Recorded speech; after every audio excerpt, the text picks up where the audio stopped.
Alright, what's up everyone, and welcome back to a very different Dying Light 2 video. For this one, it's not going to be a Dying Light 2 with mods or anything like that. I mean, I do have the Interactions Plus mod still installed. I forgot to get rid of it. But for this video, going off of some of the comments that were left on my previous video where I basically went over the mod, a few people were asking me what my specs were, because apparently when I record my videos, my game looks good, apparently. And this is before, what was it?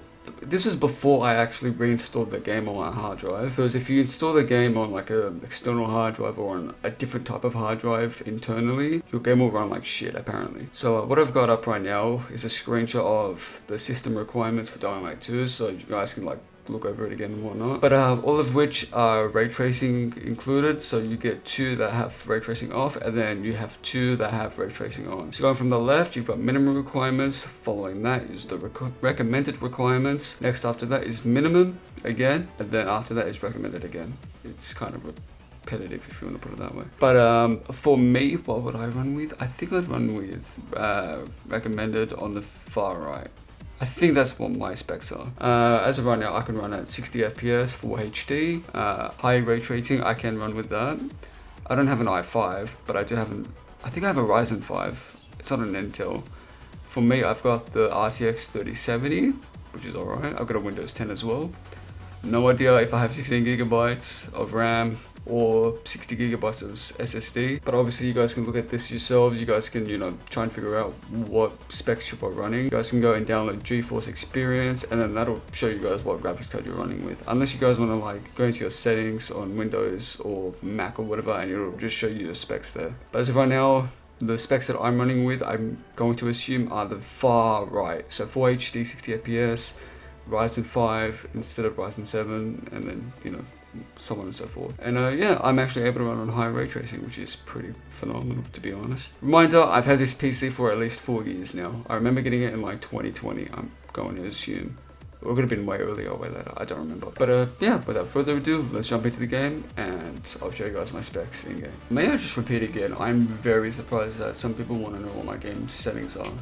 Because to be fair, I don't think I run at the highest quality or whatever. I could, but I don't think I do. Right now I've got my HUD off and everything, so let me just do something really goofy, I guess. This is not me trying to make the video longer. I just want to kill a zombie. I'm that bored. Boom. Gotcha. Oh my god. I still have no idea what makes me zoom like an idiot. Okay, so jumping into my actual settings, here we go. For the game, I've got community participation on, whatever. Skip intro movies, that's a necessary thing because the intro is pretty long. I've got hints off, I don't really need hints. I've got swap weapon on.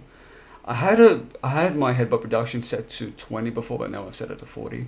You guys can set it to whatever you want, but obviously if you guys set it to 100, your game will be running, not smooth like itself, but when you're running around and you're jumping, you will not feel any shake. You won't feel any of it.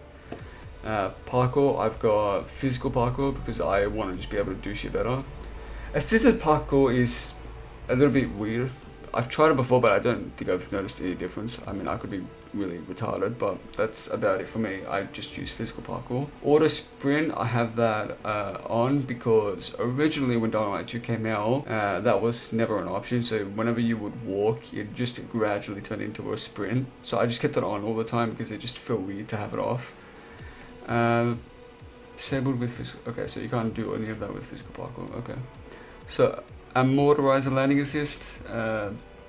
No idea what that is. You can read it on the right though. Auto ledge grab. I'd rather just do everything myself. I wouldn't rather have the game do it automatically for me, which is annoying. Edge full assist is off, so all 3 of these are off. Brutality level, sorry, is full.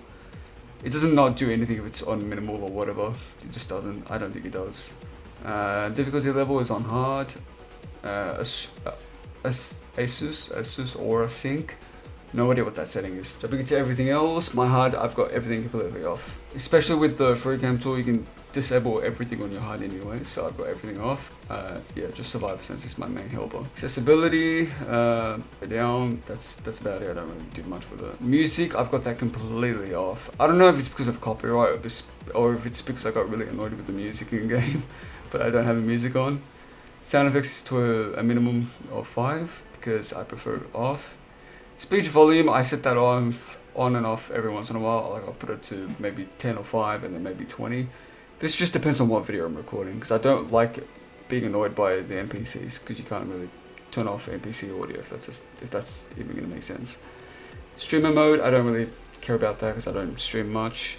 Audio output. There's this glitch, and I'm pretty sure a lot of people still get it, where you basically you get into a random lobby and then your audio just disappears. If that happens for you, you have to go to audio output, switch it to something else, and then you back out of the game or whatever, wait for the audio to come back, and once it's back, you come back to the audio output and you can change it to whatever it was before. So mine is on TV. I don't know if it really does anything, but it's on TV. Now, this is the moment a lot of people have probably been waiting for. So right now, I might change it to, what was that comment that told me to change it to? Someone told me to change it to like Haran Sunset or something. Let me just find it real quick. Alright, here we go. So it comes from a random user. Have you tried the Haran Sunset color filter? It makes the gore and blood look much better. Okay, I'll try it. What was it, Haran Sunset? Oh, there we go. I'll change to that. But yeah, monitor is 0 because I have dual monitors. I prefer it that way because it's just easier to navigate everything. Height size is 100, resolution is 1920 by 1080, which is what it usually is. VSync is something I usually turn off if I'm not recording. If I have it on, I'm recording because it makes the screen tearing, not completely disappear because I don't feel like it does. But it gets rid of it for the time being. The video reflex, I have that on. I don't really think having it on plus boost does anything, on and plus boost. DLSS quality, I've got that on there. Don't know if that, like I said, I don't know if all of this does much, but I just changed it to the way I want it to look. Sharpness is on a solid 50.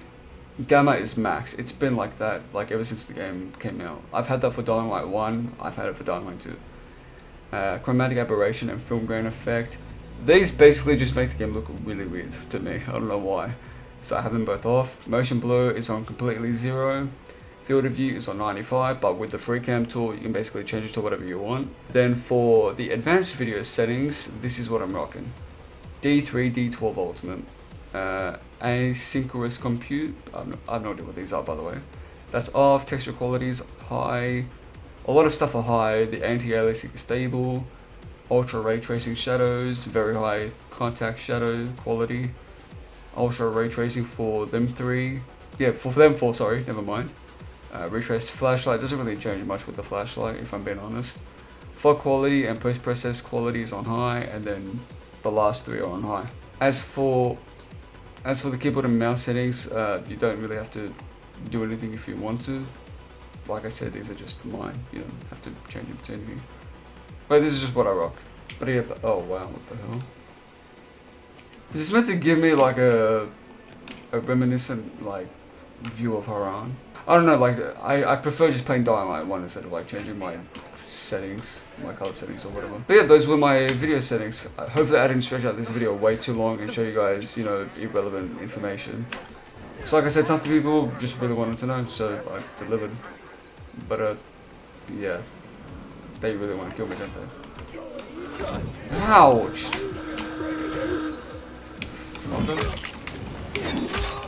You bitch. Nice. Come here, boy. I love doing that. That's exactly. See, this is exactly why I prefer to have NPC audio volume as a separate thing, because it's annoying having to hear the loudspeakers. But yeah, hopefully you all enjoyed the video. As I said before, I don't really think I need to make a video like this because my settings aren't that, good, if that's the best way to describe it. But then again, some of you guys asked for it, so I'm delivering. But yeah, I think the main takeaway from this is that if you guys have Dying Light 2 installed on an external hard drive or on a different hard drive internally or whatever, I'd recommend you reinstall it on your main hard drive, so local disk or whatever. Because that's what gave me the stuttering issues months ago. But yeah, hopefully you all enjoyed. Leave a like, subscribe, take care, and I'll see you guys in my next one.